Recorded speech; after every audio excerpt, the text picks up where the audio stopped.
শত আবদার পূর্ণ কে করিবে? দেরি করে ফিরলে বাড়ি অভিমান কে করিবে? আমার পাগল মনের শত আবদার পূর্ণ কে করিবে? দেরি করে ফিরলে বাড়ি অভিমান কে করিবে?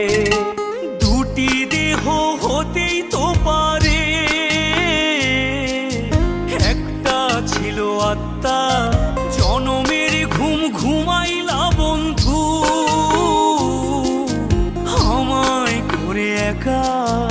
আর হবে না ওরে, আর হবে না দেখা রে বন্ধু।